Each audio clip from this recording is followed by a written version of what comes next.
In this video, what I'm going to do today is I'm going to share with you 7 steps, 7 detailed steps that are over my shoulder looking at my screen so you can walk through the process of how to come up with a product, how to find that product on Amazon, how to validate if it's a product you want to use, and then how to get through the process of all the way bringing it to the United States.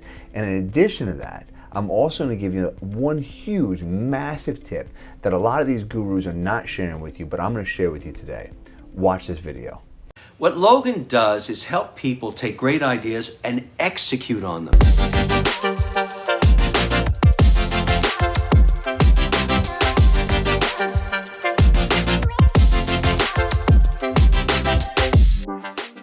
In today's discussion, I'm going to show my screen. We're going to show you how to find a product without using one of those softwares. There's a lot of different softwares out there now where you pay 30, 40, 50 bucks a month, and they want you to pay for that a whole year up front right then and there. I get it. It's a product that's worth using. But if you're brand new, you want to do it the way I used to do it, the way I did it 6 years ago, the way a lot of people that are in the industry now, like myself, used to do it, but now there's cheats out there.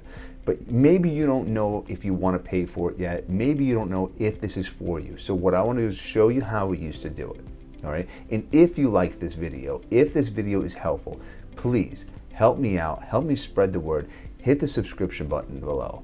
As well, in addition to that, at the end of this, I'm going to give you one very big tip, and I'm going to give you a cheat sheet as well. All right. So stay tuned all the way to the end, and I'm going to walk you through that whole process, give you that free information, and I hope you appreciate that, and I hope you join our group. Now I'm going to show you what we used to do back in the day, and sometimes I do myself sometimes just to innovate and try to find different things out there, because not all the softwares work the best. Sometimes you have to resort to the old school way of doing it in order to find different things out there. I'm right now in a section on Amazon where it's bestsellers. See bestsellers right here on the upper left hand side, my mouse is on it. Over here as well, it says Amazon bestsellers. Amazon knows everything that happens on their platform. It's their platform. So what they can do is they can follow the algorithms. They know what people's actions are. They know what people are clicking on, but they're not buying, so that they can remarket to them. They know what people are buying the most, so they know, and they have it all categorized for you. Right now, we can now hop in and see what products are selling the best on Amazon. So on your left-hand side, it has different departments here. On the right-hand side, it has the top selling products right now being sold on Amazon. If you notice right now, I'm in the summer, so they have pool floats here. This would be a seasonal product. I would say do not hop into this because it's seasonal. You want to search for a product that's evergreen. If you were to hop in this right now, you would then find a manufacturer and say, look, this product's selling great, I want to copy it, I want to change a couple things so it's my own thing, and I want you to start sending it to me. By the time they produce it and by the time it gets shipped into the United States, it's going to be winter. And then you're going to be stuck with all this product that you can't sell. So then you're going to have to then put more money into another product and then hope that you can sell this the following year. Do not go for something that is seasonal right now. As your company grows and as you're 5, 10, 15, 30, 100, 200, 300 products, and you're looking for more things because you're running out of space, start adding some seasonal things in. But that's when your company can withhold that part. But for right now, stay away from seasonal products. What I like to do is I like to go on the left-hand side here and pick a product or pick a department that's going to fit what you're looking for. Now, myself and a lot of my students have had a lot of success in home and kitchen. So let's click on the home and kitchen part. All right. Now, it's got all the best sellers in here. So now you don't want to just jump on the first one. You want to kind of browse around, really grabs an interest for you. And you're going to see a number of different things here. A popular thing that a lot of people are hopping into are these shakers. That's like becoming a really big thing. I foresee a lot of competition in that. See, here's the shakers again as well. All right. Let's see what is something that's easily customizable. I would say let's go with that because that can help you create your own niche. Here we go, bedding. All right, so blankets. This blanket right here, look, they have 27,000 reviews. But Logan, you said don't hop into something that's got a lot of reviews. I'm not saying to hop into this thing right here. What I'm saying is this is a product that is selling a lot. It's got a lot of reviews. It's on a top seller, so you know it sells a lot. But now let's think about, can you sell white blankets? Can you sell black blankets, blue blankets, green blankets? I'm going to say probably not. I'm going to say that there's a lot of other people like this person right here that's got 27,000 reviews that they're going to really just beat you out of it. You're never going to be able to keep up with it. But then what if you were to then change that blanket? Redesign, let's say, some kind of logo. Now let's think outside the box. Well, what do I put on there? What should I put? Should I put a phrase? Should I put a picture? What should I put on that? Let's now make it a little bit easier for yourself. And let's think, what are the two biggest niches? The two biggest niches are baby and pets. If you go to any big box store, they'll show it to you right there. They have a full aisle for baby and a full aisle for pets. Would someone want to put a baby on their blanket? I don't think so. But maybe they want to put a picture of their dog or a picture of their cat. That's customizing. It's going to be very hard for you to mass produce like that. So I wouldn't say you do that. But then what if you put cute pictures of dogs or cute pictures of cats on there? Maybe that would be something you can get into. All right, let's go cats. I just put cat as the last one and type in cat comforter. I want to just back up here and show you something else. Watch this. Comforter. You see what Amazon's doing right here? Remember how I said Amazon has an algorithm? Amazon knows all the searches. Amazon knows everything about all the customers. See how it starts to populate here? Cat comfort set king size, cat comfort for kids. It's got all these common search terms that shows that people are actively searching for this cat comforter. That's a good sign. All right, let's go ahead and see what popped up here. All right, so we have sponsored products. See where here it says sponsored product, sponsored product. These people did not naturally jump in the high ranking. They didn't naturally get there. They're paying to be there. So, but you have other ones here where this one's got 32 reviews and it's number one. That's good to see. All right, this one's got 58 reviews and it's number two. 90 reviews, 86 reviews, 134 reviews, 8 reviews, 224, 315. Basically what I'm getting at is the reviews are very low. The product is being sold at a decent price, which means that there's gonna be a nice profit margin in there. All good signs. All right, now let's see. Remember how I talked before about Jungle Scout? Jungle Scout is a free application you can download from Chrome extension. Free. Again, I'm not trying to make money on you like some of these other people are. You can actually download it for free. So go download it if you haven't downloaded it yet already. But once you get it, in the upper right-hand corner, you'll be able to click this button and you're gonna see what's popping up here. And we're gonna see how much these people are making on it. 32 reviews is making $266,000. What is this? Okay, it's a basic little pink bed comforter. Pretty basic. They have multiple different colors with multiple different products they're selling, but this is the cat one. All right. What else we got here? All right, again, a little basic thing, and it's doing $260,000. That's got high reviews, so they're a big competition. I wouldn't be trying to keep up with them. Here we have 346 reviews, and they got $66,000. I think we can make something nicer than that. Here we have $35,000, 315 reviews. Here we're starting to get in the lower review sections. All right, this is still a niche that I think you can still hop into. And to be honest with you, I don't think there's anything really attractive about these products. I think that these are kind of a little basic. I think that maybe if you were to think outside the box and make it a little bit more appealing, you can change that and you can beat these numbers on that. But we're gonna get into that in just a minute. But from looking up here at the top, see where it has 4838? Okay, so 4838, that shows it's the average number. That's the average of what people are selling on the product. So, but if you look here, this one here is $59.99. This one's $35.99. Right, that's probably a little bit smaller, cheaper product. This is $49.99, $58.99, $64.99, $59.99. So all of these numbers are a little bit higher, but this is a little bit lower. So that's safe to say that this can be a good average based off of that. So my rule of 5 before, take that number, divide that by 5. It gives you $9.67. That is the base you can spend on this product to start selling it on here. And why do I say that?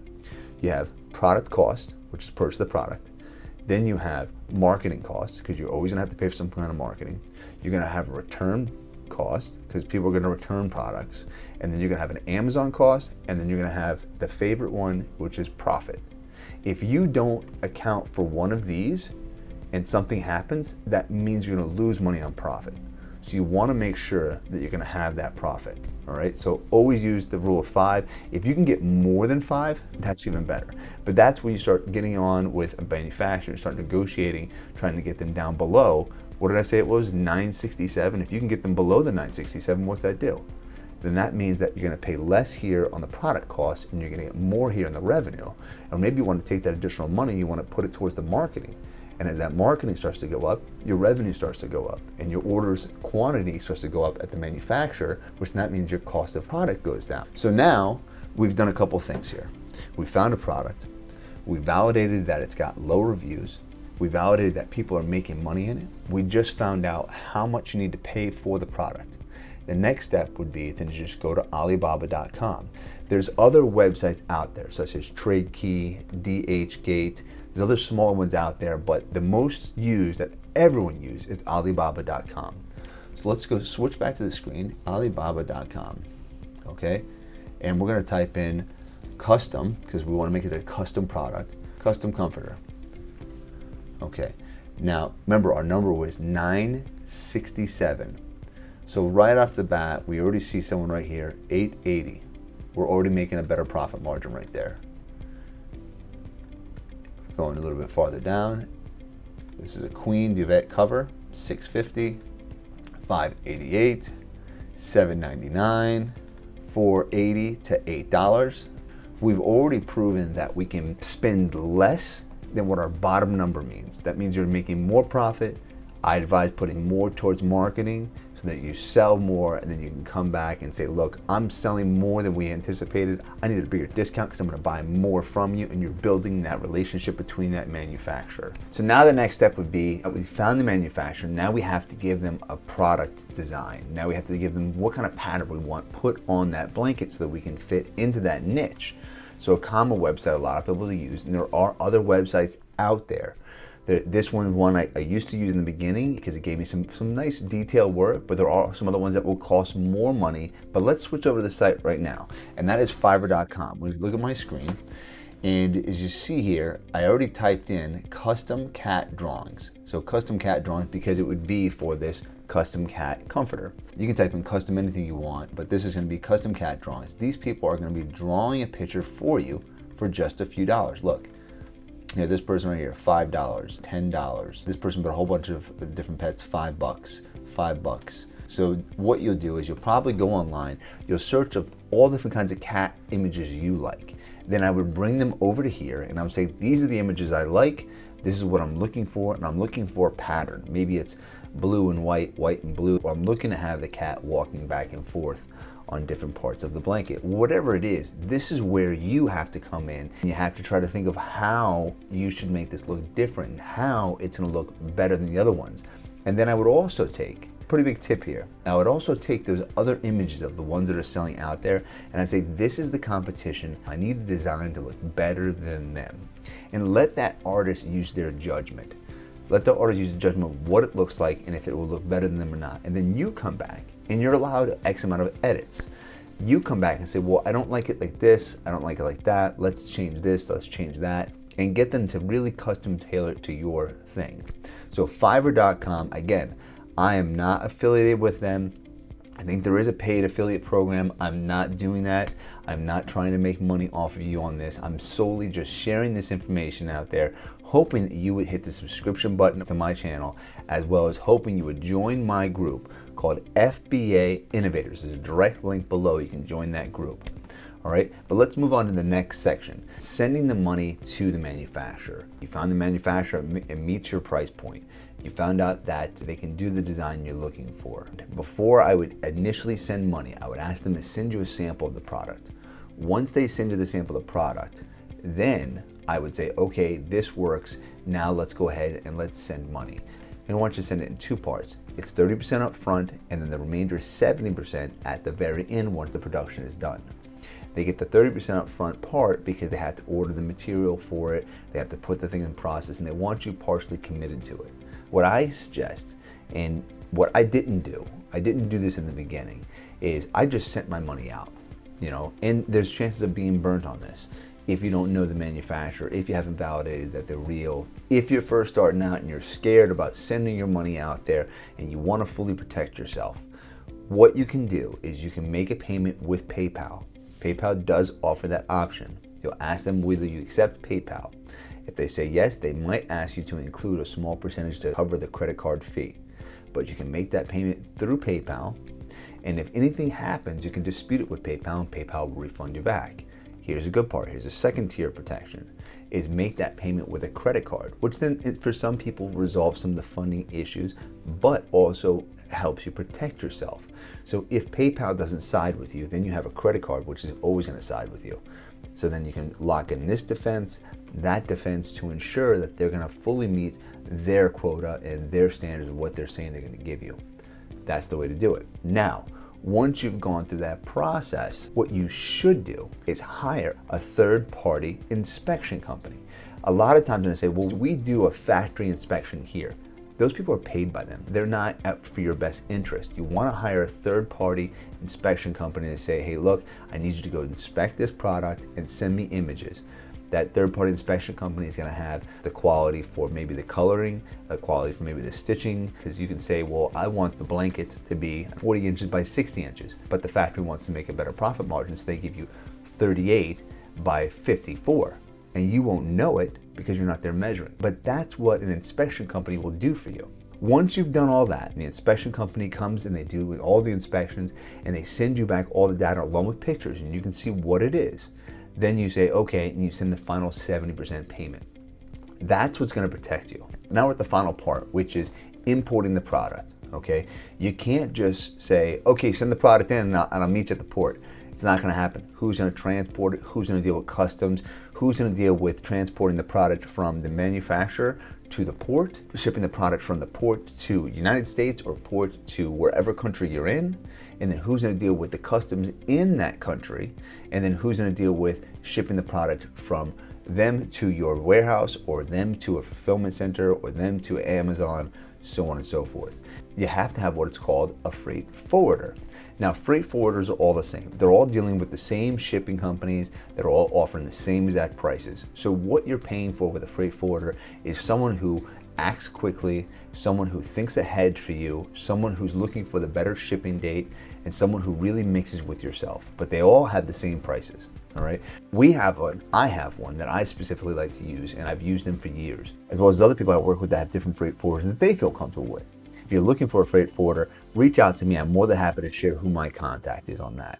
In addition, if you want to join our group of like-minded individuals like you and me that are sharing free information like this day in and day out, join our group. It's called FBA Innovators.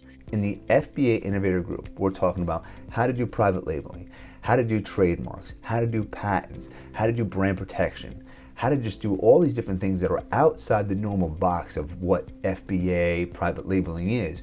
We're taking it beyond that because we want to help people build brands not just for Amazon, but build brands so they can go and take it off of Amazon. So they can build a lifeline that they're not relying just on Amazon. If you're relying just on Amazon, you're taking your life and you're putting your hands in their hands. You don't know if your account has an issue, and it's happened to me before. Your account's had an issue and they lock you up for 3 months, 2 months, 6 months, and next thing you know, you have all this product that's in Amazon or sitting in your warehouse and you have no place else to push it. Luckily, when it's happened to me, I have all these other avenues. I didn't really feel the bump in the road. So build a brand off of that. Come join us and I'll help you build that brand. Now, that brings us to our number one tip. Tip of the year. A lot of people are not talking about it. And that is how to protect your brand. You want to do things like copyright protection, trademarks. People are saying, well, I have a brand, I have a name on my product, but it's not trademarked. Then they have a trademark for just the term, but they don't have a trademark for the logo.